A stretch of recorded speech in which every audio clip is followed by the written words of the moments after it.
Private में। अब दोनों में अंतर क्या है? जमीन आसमान का अंतर है। एमबीबीएस के बाद एमडी करना मस्ट है, नहीं तो फिर उसके स्पेशलिटी नहीं होगा और उसको एकदम किसी शहर में बैठ जाए तो सीधे एमबीबीएस किए हुए को कोई पूछता भी नहीं है।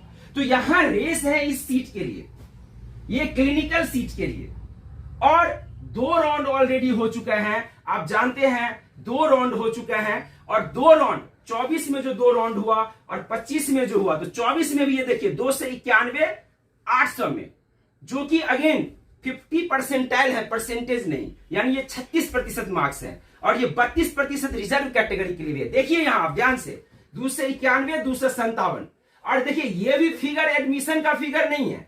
400 प्लस मार्क्स वालों से कम का नहीं एडमिशन होगा इस, इवन 500 प्लस भी जरूरी पड़ जाते हैं टॉप रेडियोलॉजी जैसे ब्रांच के लिए। तो ये एमडी और एमएस वगैरह का जो सीट है, जो क्लिनिकल सीटें हैं, वो बहुत सारे प्राइवेट कॉलेज में भी उच्च स्कोर चाहिए, लेकिन सारे प्राइवेट कॉलेज का सीट नहीं भरेगा। क्यों? क्योंकि इसमें लगभग 2 करोड़ खर्चा होता है।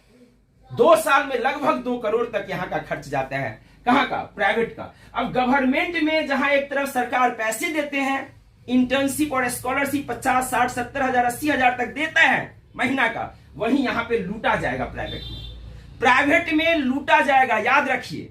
और इसी कॉलेज के सीट को भरने के लिए तीसरा राउंड में कट ऑफ को इतना गिराया गया, और ये कहीं ना कहीं लोगों का जमीर मर चुका है, अंतरात्मा एकदम जड़ चुका है, इसीलिए कट ऑफ को गिराया गया। नहीं तो क्यों गिराएंगे?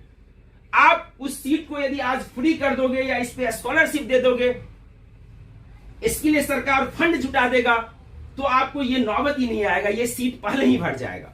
लेकिन ये पैसा 2-2 करोड़ देके ये सीट लिया जाता है, और इसी में से अधिकांश लगभग 4-5 हजार